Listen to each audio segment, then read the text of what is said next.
CTV News with Sarah Freemark. We were thinking that it was a pressure crack on the lake or something. Shook the house, lasted maybe about 4 seconds, got every one of us out of bed. A 3.7 magnitude earthquake hit Simcoe County Tuesday night, leaving locals shaken and confused. Thanks for joining us. It's only happened a handful of times in the last century. An earthquake large enough to rattle the region and the epicenter in our own backyard. The quake happened just before 11 p.m. last night near Aurelia, about 23 kilometers southeast of the city on the other side of Lake Simcoe. Although there was no significant damage, it could be felt by residents near and far, including Kingston, Hamilton, and London. CTV's Rob Cooper starts us off with reaction. I felt the house shake, the roof and everything, and yeah, that was about it. All the windows, you'd feel them shaking back and forth. The epicenter of the 3.7 magnitude earthquake was just outside Aurelia in Brecken. A fairly shallow event with a depth around 2 kilometers, and this was very widely felt. So far, we have over 3,000 felt reports. Natural Resources Canada says this was a true earthquake resulting from the rupture of a fault and not a frost quake that our region often gets during significant cold events. While it only lasted a few seconds, people we spoke with today say it certainly caught their attention just before bedtime last night. Actually, it shook for maybe a couple of seconds.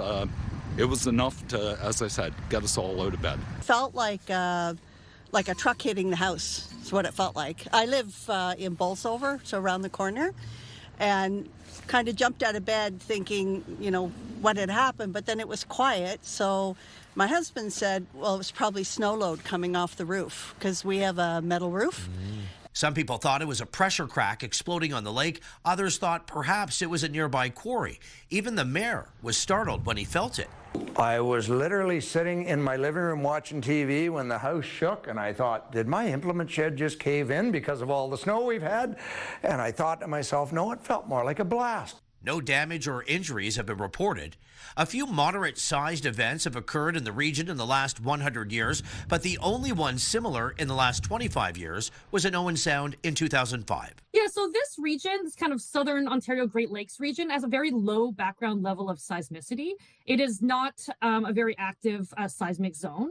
Now, for the record, the magnitude of the earthquake was registered at 3.7. More than 2,500 people called in to say they felt it, and it was felt from Kingston all the way out to St. Catharines. Rob Cooper, CTV News, Brecken. And do stay with us. We'll have a more in-depth interview with a seismic analyst about the earthquake, including why it happened in our region. Now, that earthquake wasn't the only obstacle that we had to navigate last night, and into the morning, squalls brought waves of snow to the region. This is what it looked like on Highway 400 near Bayfield Street last night. The continuous snow led to several crashes on both the 400 and Highway 11. Luckily, no serious injuries were reported. Now, the city of Barrie has been under a significant weather event for the longest time in its history, a full month. It first began on December 28th, and crews have been working around the clock to ensure that roads are plowed. The city has seen 300 centimeters of snow since November 1st. Snow lifts continue overnight to remove accumulation on our arterial and collector roads, with a focus on narrow curb lanes and on-street cycling lanes. Now, that snow led to bus cancellations in the north part of the region, including Aurelia, Elmvale, Penetanguishene, and Midland, where so far this year it's received 85 centimeters of snow, almost 3 feet. Last year in Midland, it was a record year for that region, and according to Mayor Bill Gordon, the area has already hit 60% of that amount. That equates to the removal of 3,200 dump truck loads, but the town has figured out a way to best get that build up to the town's snow dump area. We get big snow in Midland and always have, which has actually led to some of the creative ways we plow snow, like downtown. A lot of people think it's funny that we actually plow the snow to the center of the road and then come by with the snow blower and dump trucks and haul it away later, rather than try and plowing it off to the side. That's a technique that one of our old operations managers came up with, and so we named that Percy's Peaks, in recognition of that. And it's something that just works for us in our downtown core, so we can get the sidewalk area cleared faster.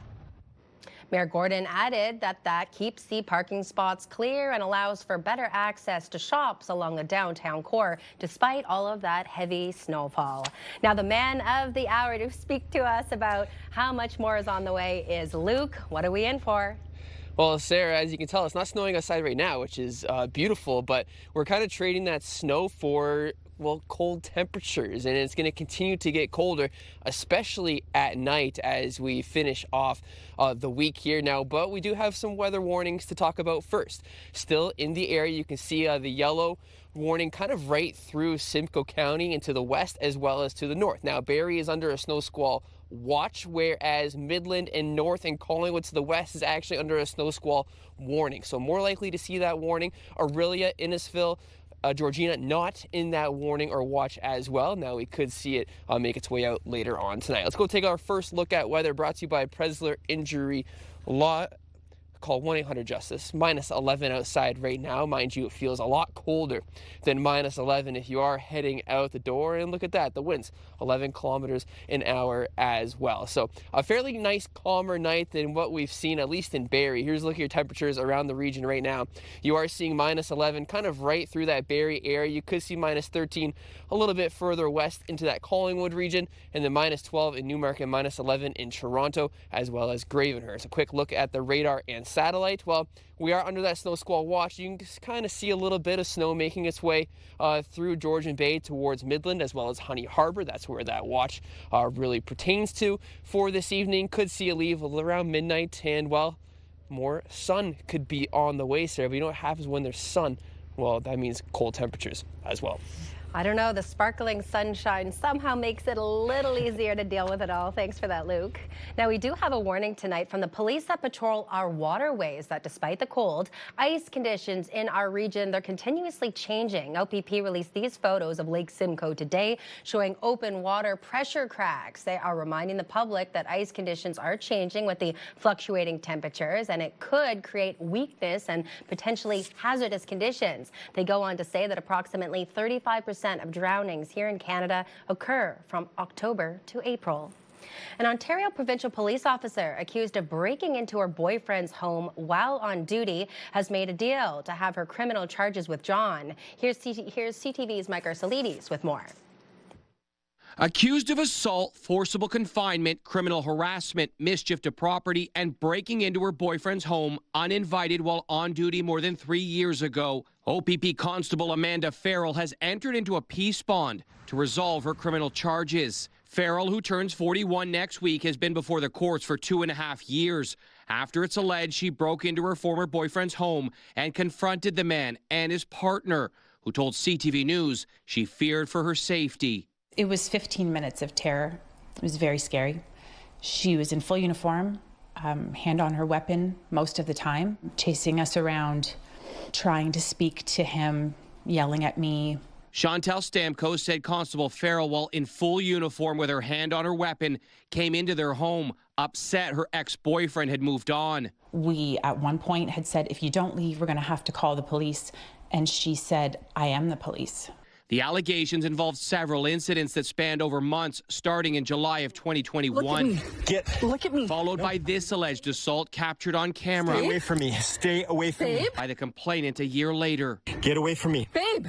Get away from me. Knock yourself out of this trance. No, from me. Get away from me. Her lawyer, Naomi Lutz, told the court Farrell does not admit to any facts or allegations, but agrees they provided the judge with a sufficient basis to have jurisdiction to impose the bond. Leave. We are not. Leave. We are not you leaving need to on leave. these terms. Farrell's lawyer saying her client continues to deny any wrongdoing, but is relieved that this lengthy criminal process has finally come to an end, adding, this was an appropriate way to resolve charges that, in my view, should have never been laid in the first place. The resolution to the case means Farrell will not have a criminal record and admits to no criminal or civil liability by entering into the peace bond, promising to keep the peace and be of good behavior for the next year while not communicating with the complainants. Weeks after the alleged incident, the officer claimed her former boyfriend had assaulted her months earlier while they dated. Charges were filed, but later dropped. The OPP says Farrell remains away from work on an unrelated leave, confirming its professional standards unit continues to conduct its parallel non-criminal investigation under the Police Services Act. Mike Arcelides, CTV News. Aurelia. So Simcoe police have arrested one person in connection with a robbery and assault in Bradford earlier this month, but one suspect is still at large. Police say 31-year-old Edward Herod was arrested by Barrie police yesterday for an unrelated manner. Herod is facing 8 charges, including robbery with a weapon, theft under $5,000, and assault with a weapon. Police say Herod and 30-year-old Cody Smith were involved with a robbery and assault of a person at a Walmart on January 4th. A warrant remains in place for Smith, who is considered armed and dangerous. If you see him, do not approach him and call police immediately. The city of Barrie is warning residents of a scam when it comes to water testing. On the city's website, it says fraudsters claim to be city officials and contact residents to offer water testing services. The city says it does not call people to offer water testing. It also does not authorize third-party companies to carry out water testing operations on its behalf. Residents in Barrie don't need to test their water for safety as it meets all provincial safety standards. That's according to a 2025 release. Tonight is the first official Barrie Council meeting of the year. While much of the agenda is procedural, housekeeping from the winter break, and councillors will hear a report on the ongoing encampment issues. Mayor Alex Nuttall declared a state of emergency on homelessness on September 9th, just weeks after remains were discovered at a Barrie encampment. Since then, the city has gone about dismantling homeless camps all across Barrie. Many of those people have been moved into shelters, but some of them have simply left the area. The mayor says from 180 tents at the peak, there are only 1 or 2 left. Everything's moving in the right direction, I think, at this point. But, you know, we do have colder months right now. When the warmer months come back, we do see a rise in those who are wanting to live in tents and in encampments. And so I think it's really important that we continue this until we get through that time period. And so that's, you know, if we don't see a rise in tents and encampments in the May to June area, I think that we could probably lift the emergency announcement at that point. Much of the rest of council that is meeting will be spent on various housing approvals and minor bylaw changes. High-stakes CUSMA negotiations with the Trump administration are coming up, and with that in mind, Canada's premiers are huddling in the nation's capital for 2 days of talks. CTV's Annie Bergeron-Oliver takes us through the agenda, priorities, and Team Canada approach. It's going to be an exciting couple days. The gathering of Canada's 13 premiers, a sign of solidarity, as trade tensions thrust Canada-U.S. relations into a new, more unpredictable chapter. You know, we talk about Canada true north, strong and free. Let us not allow other people to dictate to us how we govern. We know President Trump's rules. There are no rules with him. So we need to focus on what we can do. The premiers, even those who sometimes don't get along, sending a message of Team Canada unity. We don't always agree on everything, but I think we've got a really solid base to start on. The meeting comes days after the U.S. president threatened massive tariffs on Canadian imports, following the Prime Minister's speech in Davos declaring the old rules-based order dead. If we are going to determine our destiny and become that leader in that middle power space, it is going to take us making those tough decisions, having those discussions like we'll have today on how we are going to allow that investment to flow, allow those industries that are creating wealth to expand. One of the major topics on the agenda, provincial and territorial priorities for the upcoming CUSMA negotiations. In any negotiation, there's on both sides, there's some people that are kind of out front with more bluster. We're certainly seeing that, particularly out of the United States right now, but I'm hopeful that below that there are real and significant discussions happening and taking place, and I'm looking forward to kind of hearing from the Prime Minister on the status of those. Discussions, the Prime Minister said today, are going well. Relations are good. We have good conversations, good back and forth. There's a lot of work to be done for the review of CUSMA. But that apparent optimism was met today by a threat from the U.S. administration. I would not pick a fight going into USMCA to score some cheap political points. Either you are working for your own political career or you're working for the Canadian people. Tonight, the premiers will sit down with the Prime Minister for a working dinner. The main meetings will take place all day tomorrow. Annie Bergeron-Oliver, CTV News, Ottawa. The Bank of Canada says it will hold its key interest rate at 2.25%. This as data in recent weeks shows the country's economy has largely been stable and in line with central bank's outlook despite U.S. tariffs. The rate announcement comes as the Canadian economy faces an uncertain future with the scheduled review of the Canada-U.S.-Mexico trade agreement coming up later this year. Bank of Canada Governor Tiff Macklem said in December that the central bank believes inflation is likely to hold at around its target of 2% this year, but if the outlook changes, it's prepared to respond. Meta, the social media giant that owns Facebook, Instagram, and WhatsApp, is being sued in the U.S. and accused of creating addicted children. Now, the tech company is being courted by Ottawa to reinstate news on its platforms as part of trade negotiations with the U.S. CTV senior political correspondent Michael Couture has the backstory and what this could mean for local news. Like many local newspaper editors in Canada, Charlie Senak's job got a lot harder when Meta stopped allowing news on platforms like Facebook and Instagram. I hear it from our readers, too, who are incredibly frustrated that they can't find us on Facebook. It was a very quick and easy way for them to go and get their content that they want. The Online News Act and Online Streaming Act have been called irritants by the Trump administration in trade discussions. Both laws compel U.S. tech giants to financially support Canadian TV, film, and music sectors. Instead of paying Canadian media companies for carrying their content, all Meta platforms blocked Canadian news on sites like Facebook and Instagram in 2023. Meta wouldn't provide a comment about renewed talks, but did point to these comments in October. News publishers place their content on our platforms because they get increased distribution, and then they can monetize the clicks that they receive as a result of that distribution. Kern added that Meta was hopeful news could return to their platform. The Identity and Culture Minister says talks are preliminary. Canada's door has always been open to have those discussions. We stand by the value of the two acts that make sure that platforms are doing their jobs and making sure people are getting fair dealings. But even that is welcome news for CNAC. If this does happen and we can post on Meta again, I think we'll be at a point where we can really start growing in even more ways than we already have, and with the added advantage of all the work that we've already put into it. Last year, the Canadian government removed the digital services tax just to restart talks with the U.S. But it's unclear how far it's willing to bend with the online news and streaming acts.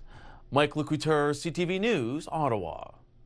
We now know who will carry Canada's flag at the opening ceremony of the Winter Olympics. Olympic champions Mikael Kingsbury and Marielle Thompson have been selected for the honor. Kingsbury is a three-time Olympic medalist in moguls. The Quebec native was the first male mogul skier to win 3 Olympic medals. Thompson is from Whistler, BC. She's also had an impressive career, winning gold in her Olympic debut back in 2014 and adding a silver in 2022. She says she's really excited for the honor. I think for me, the maple leaf is always a strong and united Canada. And I think we'll show that on the field of play and then walking into each and every of the stadiums. The opening ceremony will take place on February 6th in northern Italy. It has been 6 years since Muskoka played host to these Winter Games. Next on CTV Barrie, how this competition boosts more than just morale in Muskoka, plus changes to the Barrie Sports Hall of Fame that will allow for more nominations than ever before. Please do stay with us.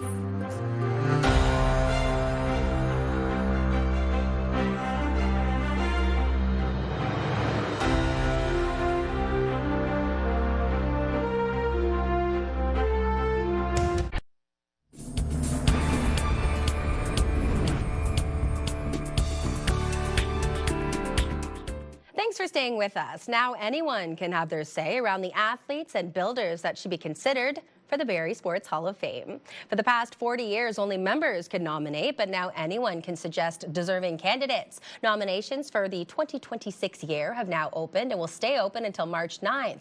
Board members of the Hall of Fame say Barrie continues to grow, and so does sports, which is why they decided to open up nominations publicly. Sport has grown in its in the type of sports that are now available out in the community, but it's also the sport, the traditional sport. So we don't have our finger on the pulse, and we need the community to bring those names forward for us.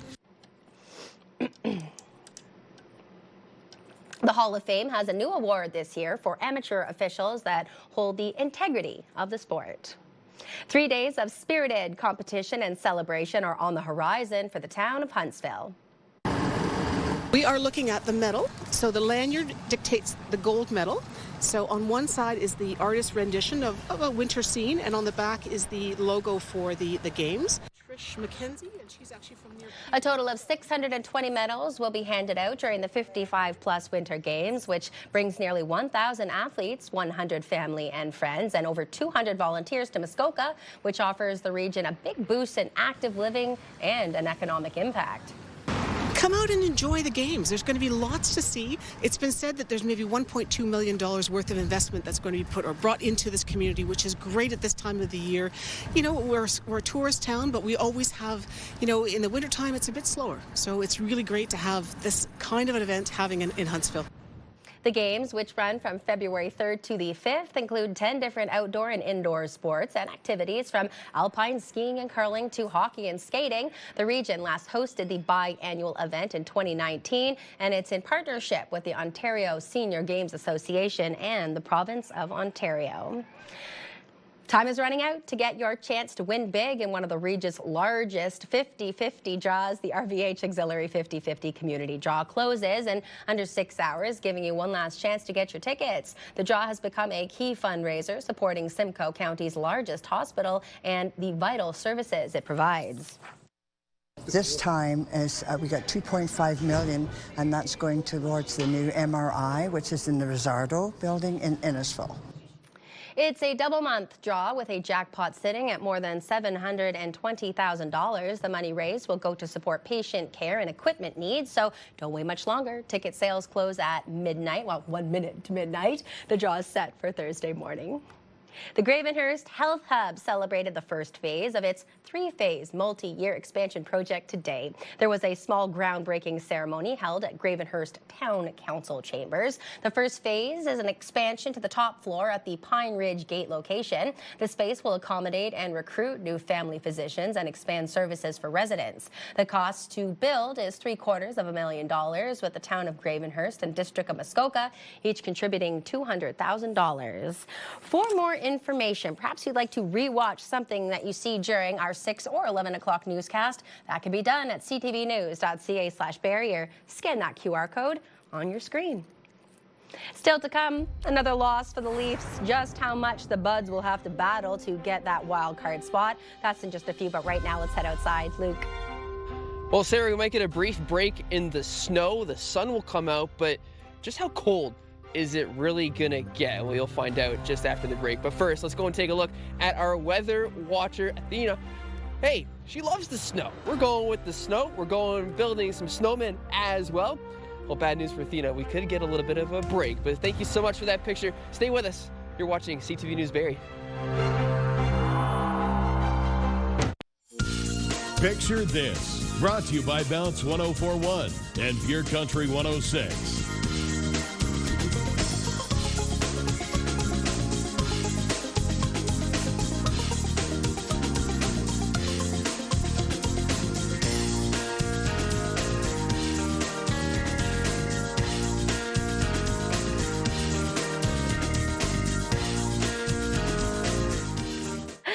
Just love the photos of how you are embracing the cold weather and all that snow, just like the Canadians that we are. Keep those photos coming. Picture this at ctv.ca. Let's head outside where our Luke Simard is surrounded by snow. Now today, January 28th, is International Lego Day, Luke, and this day was chosen because it was on this day back in 1958 in Denmark when Lego was trademarked. Now we have a very special local tie to that coming up before the end of the show. Oh, Sarah Freemark, that was a great tease. Oh my. That was a great tease. Even you might pay attention now, hey? I always pay attention. Don't say I might pay attention. I'm always in and around. But Sarah, I'm jealous of you because you're inside tonight. It is quite cold outside. The legs are shaking a bit uncontrollably as we deal with this cold weather. And you could in fact see a snow squall tonight as well. We do have snow squall warnings kind of right through the region. Barrie is under a watch right now, but north of about cold water. So Midland, Honey Harbor, Gravenhurst, Bracebridge, you could see that warning remain, as well as essentially all the way west through Collingwood and Meaford. So 15 to 30 centimeters of squalls. You could see local blowing snow as well. And here's a look at your temperatures as well as those wind chills. Yeah, it is a little bit chilly out there. Minus 12 currently around the region. It feels like minus 18 in Barrie, minus 20 in Orillia. You could see these temperatures continue to get colder as you really make your way into this evening. We did reach a high today of minus 9.8. That's warm enough out there. With our low of minus 14, so kind of sitting right in the regular of what we see around this time of year. A little bit colder on our high, but take a look at those records. Minus 30.6 set just a few years ago. Sunrise, sunset, days are slowly getting longer, so we're going to take a few positives out of this cold weather that we are really seeing tomorrow. You can get some sunny conditions around 7:40. Here's a look at your radar and satellite over the next 24 hours. Yeah, some snow squalls in the area, but it's going to clear right up as we make our way into Wednesday. Chance of snow early on tomorrow morning, but then most of the area could really start to see a mix of sun and cloud mixed in with this colder weather that we are going to be seeing for the next few days. Here's a look at your overnight lows tonight. Yes, you are seeing about minus 19 kind of right through the region, minus 17 in Owen Sound. Wind chills pushing this to minus 24, minus 26. Tomorrow, kind of the same deal. We're going to see minus 16. There's that sun kind of peeking out a little bit further north in that Midland, Orillia region, but the chance of snow still does remain throughout that Barrie area. Tonight in Newmarket, York region, Georgina, you can see about minus 17, minus 18 in Orangeville. You're seeing that chance of snow, but really just partly cloudy conditions, and into tomorrow those conditions will remain. Minus 14, so a tad warmer to our friends further south of Barrie. Meanwhile, the further north we go, it's gonna get cold out there. Minus 23 in Huntsville, minus 22 in Haliburton. You're seeing about minus 19 Bracebridge, Gravenhurst, as well as Parry Sound. Tomorrow, minus 17, but check out that sun. Throw some goggles on, maybe 5 jackets and a couple pairs of pants, and be a great day for a walk outside. So those nice sunny conditions will remain for the next few days. So bundle up. It's going to be quite cold out there. Now let's get to that 5-day forecast. But before we go there, of course, it's brought to you by Diamond and Diamond Lawyers. And, you know, we teased earlier in the break, you could see a little bit of sun out there, and there it is over the next few days. It's going to get cold, though. Take a look at your overnight lows. You're seeing about minus 25 tomorrow night, minus 20 Friday, minus 25 on Saturday. Casey Colby knows when to take a few days off. But the sunny conditions are what we're looking forward to with this cold weather. Minus 8, you can see on Sunday, minus 4 on Monday. So it does start to warm up a little bit out there. Meanwhile, York region, take a look at that sun. Yes, minus 14 on Thursday, minus 12 on Friday, and then you start to see those warmer conditions return early next week as well with that sun. So we could be looking forward to a few more nice days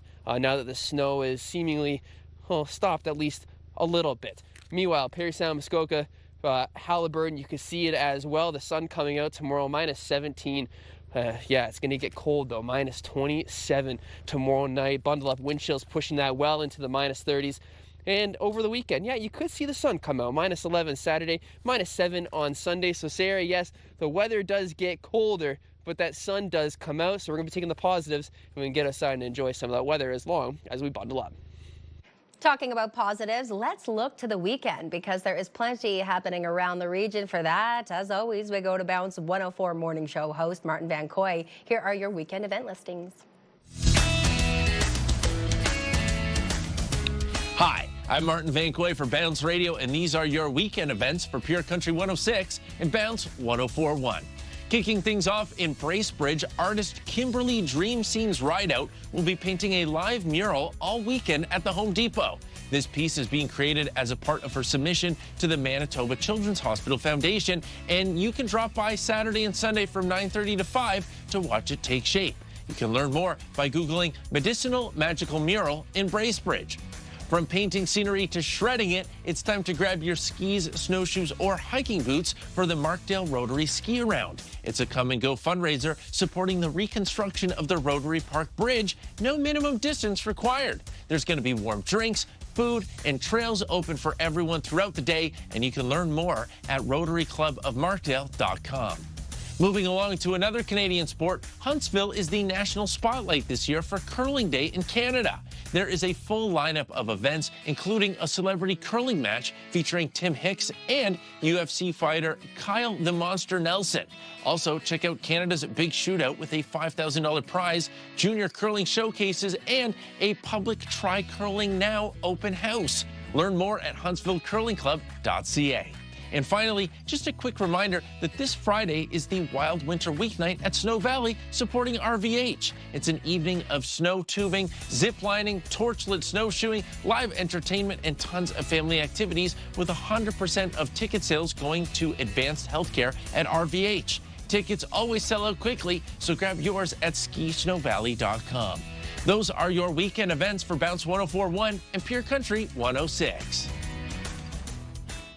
Time to talk sports. The Toronto Maple Leafs continue to struggle after a tough loss to Buffalo at home last night. Now center, Domi shoots. Look at it, save it, score! Matthews again! Captain Austin Matthews gave his team a 2-1 lead in the first, but the Sabres were leading when the period ended, and they went on to win the game 7-4. The Leafs picked up just 1 point out of a possible 10 during this 5-game homestand. They now sit 8 points out of the second wildcard spot. The Leafs open a 4-game road trip tomorrow in Seattle. On the hard court, the Toronto Raptors will be looking for a 5th straight win when they host the New York Knicks tonight. Drive, kick, swing. Ingram, there's quick shot, and it's good.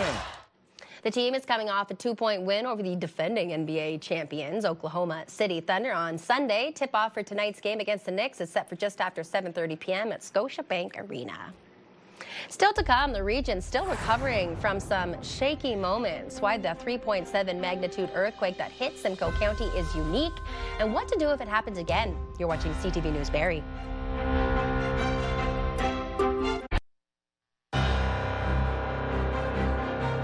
Recapping our top stories, a 3.7 magnitude earthquake hit Simcoe County at 11 p.m. last night near Orillia, about 23 kilometers southeast of the city. Although there was no significant damage, it could be felt by residents near and far, including Kingston, Hamilton, and London.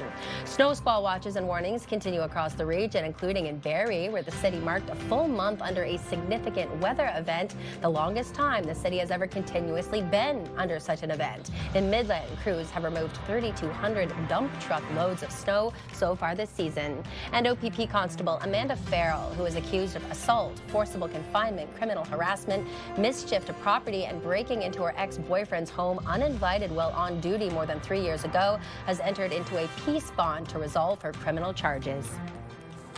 More on the earthquake that hit Simcoe County last night, something that doesn't happen often, and the epicenter, Ramira Township. So joining us now to talk more about this is seismologist with Natural Resources Canada, Marika Adams. Thanks for joining us. This is incredible. Thank you so much for having me. Can you share with our viewers why it's so unique that a 3.7 magnitude earthquake hit our region? Yes, so this region, this is kind of the Southern Ontario, Great Lakes kind of seismic zone, is a region that has generally a very low level of background seismicity. And the few earthquakes that we do record in this area are generally quite small. The last one that we had at this size, so a magnitude 3.7, was kind of near the Owen Sound region, and that was about 20 years ago. So it's been a while since we felt something this size in this area. And yeah, so this one, I think a lot of people felt. We're well over 4,000 felt reports now on our website. And if you haven't submitted one, please do at Earthquakes Canada. This gives us a great idea of the extent of shaking of the earthquakes in this region. What exactly is a felt report, and why is this part of Canada really quite dynamic?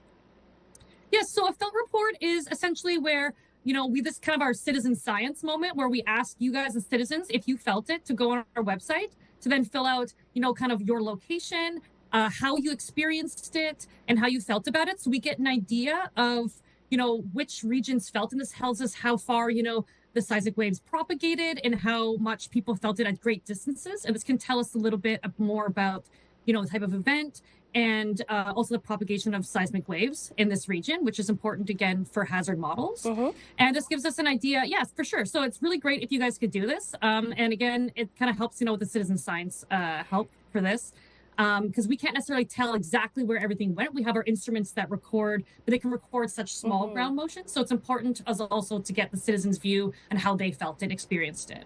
So you and I, Marika, have been talking about this throughout the day, and there's a lot of terminology that I'm still trying to wrap my head around, and I'm sure there's people at home that are in a similar situation. You mentioned something about tectonic plates. Yes. So our Earth is kind of broken up like a jigsaw puzzle into different tectonic plates. So we here in Southern Ontario are right in what's called the North American plate. And so we're in intra-plate setting. So that means that we're in the middle of the plate and not at a plate boundary. For example, you know, there's famous ones out west on the west coast where you have active two plates pushing past each other, and that creates very large earthquakes. But here in Eastern Canada, we're in this intra-plate, so in the middle of a tectonic plate. And that means that we generally have a lower level of seismicity compared to at plate boundaries. But as we all experienced last night, we definitely do still experience earthquakes, and some can be quite large. And so it's always good to be aware of this and to be prepared for them. Finally, if this does happen again, what should people be doing? Because I think I've been told, you know, get in a bathtub or maybe find a door frame, but you're saying that's not necessarily the right thing to do. Yes, exactly. So one thing to always keep in mind is drop, cover, and hold on. So you want to drop down under something very sturdy, like a desk or a table, and then hold on until the shaking passes, and then enough time goes on that to make sure that nothing has come loose and fallen down on top of that. The old get into a doorway thing is a bit of a myth. So that came about kind of well in the early 1900s, and there's a large earthquake in California, and a lot of kind of the adobe buildings crumbled, but just left a doorway standing. And so I think that's part of where the myth kind of propagated from. But yeah, so doorways can often be points of weakness as well. So it's good to get under something very sturdy and drop, cover, and hold on. Okay, thanks so much for joining us here on CTV Barrie. Thanks so much for having me. I've been speaking with Natural Resources Canada seismologist Marika Adams. Now, we do have some rather difficult business news to bring you tonight. Amazon is slashing about 16,000 jobs in the latest round of layoffs at the tech giant. Amazon says it plans to use generative AI to replace corporate workers. The fresh job cuts are part of a broader goal of trimming about 30,000 corporate roles, with layoffs expected to affect workers in Amazon Web Services, retail, Prime Video, and human resources. The company slashed 14,000 jobs in October. A senior vice president says Amazon has been reducing layers and removing bureaucracy. Looking at our numbers on this Wednesday, the TSX was up 79 points, the Dow was up 12, and the Nasdaq was up 40. And commodities, oil was up, closing at $63.21 a barrel. Gold was up, finishing at $5,340 an ounce, and our dollar up, ending the day at 73.69 cents US. Air Miles is one of Canada's most popular and longest-running loyalty programs with about 10 million members. But now it's getting a new name, Blue Rewards. But what does that mean for you if you're already an Air Miles member? CTV's Pat Bourne explains. Air Miles has been in operation for more than 30 years, and this summer the familiar Air Miles logo with an airplane will be replaced with a new look and new name, Blue Rewards. BMO owns the loyalty program and says no action for clients is needed at this time, and any miles you have will hold their value. If you've got $100 worth of something you're saving up for a gift card, a vacuum, or travel, you'll have $100 worth when we launch Blue Rewards in the summer. BMO says it's adding new partners and new ways to earn, including the ability to earn points on groceries and food deliveries. Air Miles is a well-known brand, but loyalty card experts say it was time for an update. Air Miles really needed a name change more than anything else. It's called Air Miles. It's got an airplane for its logo. But the brand has evolved over the years, especially since BMO purchased them. They're more of a general rewards program. BMO is also hoping more Canadians will make the switch to its bank to take advantage of additional perks connected with the program. Rewards Canada, which studies loyalty programs, says more Canadians are no longer saving years for dream vacations with points, but instead are cashing them in more often for low-value rewards.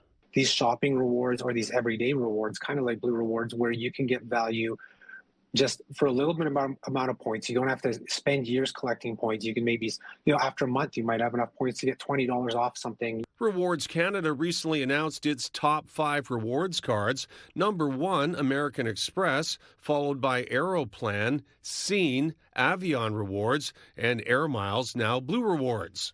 Loyalty programs want your business. Barrie Choi says make sure you pick one that best suits your spending. is the card that you have in your wallet right now making sense for you as far as a loyalty perspective is concerned? If not, it might be worth switching where you can earn more points that you can actually use for whether it be merchandise, groceries, or travel. Pat Foran, CTV News. Still plenty more to come here on CTV, including proving it's never too late to play the game you love. We'll introduce you to a group of seniors that are still playing hockey, the sport they love so much, and they'll be competing in Huntsville. Details next.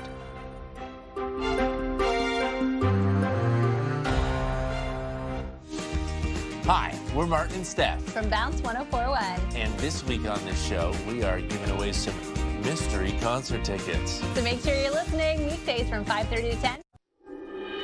Time now to take a look at your Wednesday night primetime lineup. The Rookie is at 8 and 9 p.m., followed by Criminal Minds at 10 and CTV News Barrie at 11. A group of senior hockey players in London, Ontario are preparing for the competition of a lifetime. The team, made up of players in their 80s, they're getting ready to face off with younger competition at the tournament in Huntsville. Here's CTV's Sean Irvin with more. On the ice and on the bench, this squad of senior hockey players is full of team spirit. Go get him, Jamie! London Senior Hockey, once known as Huff and Puff, has welcomed players into their 80s and a few into their 90s. But when the most senior in this recreational group decided to form their own over 80 competitive team, they ran into a problem. While submitting an application for the Ontario 55-plus Winter Games in Huntsville, the team found out they will be in a league of their own. This is groundbreaking for us because I don't think any 80-year-old team has competed at this level before. Games officials confirm it is a first. So, with no one else to play in their age group, the London team had to agree to face off against kids in their 70s. The thought doesn't scare this 81-year-old defenseman. Oh, yeah. I said immediately, put me on. The declaration is not surprising, as most have been playing for 3/4 of a century. I think I got my first pair of skates when I was 4. I'm just the type of person that has to keep busy, and I've always played all kinds of sports. The team will be coached by Brian Laporte, but as a young pup of 72, he does know his place. You can't teach old dogs anything. Gee, come on. Laughs aside, Brian, who is the convener of the LSH, takes pride in heading up a squad of senior hockey stars. Hopefully that's an inspiration for Ontario Senior Games. Some, like John, a survivor of 2 heart attacks, have certainly taken on bigger challenges. It's partly why he was chosen to dub the team the War Years. War Years, W-A-R-Y-E-A-R-S, because most of us were born the War Years. And for that reason, young players are forewarned that this group is not about to let you carry a puck by them without a little chip shot. Coincidental contact, I guess. Yeah. In London, Sean Irvin, CTV News. A lot of things to celebrate today. I mentioned a little earlier in the newscast, Luke, that it is International Lego Day. Do you remember why it's today? I don't know. It was on this day in 1958 in Denmark that Lego was patented. Now here is the local tie. How cool is this? If you take a close look, that's a Barrie police officer, but he's a Lego. And it's not just the Barrie Police. This is a group called Lego Cop Club, and they're all created by a man named Daniel Ing. He's a Toronto Police Auxiliary Officer. This started about 10 years ago. He was just making them for some of his friends that are a part of the Toronto Police Service, and then he started getting requests. So Barrie Police have been turned into Lego. So Simcoe Police, RCMP, OPP, all sorts of them. That's pretty cool. Little Lego figurines, immortalized, if you will. Hey, anything to keep the trend going. What a hobby and skill to do something like that as well. Now, if we're getting up and going, we're hoping that maybe if we're creating some Lego, we're going to be putting a heavy jacket on or something for tomorrow morning. You're seeing about -19 in Barrie, the chance of snow, but Newmark and Gravenhurst, you could see some sun, but with similar cold temperatures. Sarah? Come on inside now, Luke. That is our newscast tonight. Thank you to everyone at home for watching. I'm Sarah Freemark. Jack will be with you tonight at 11.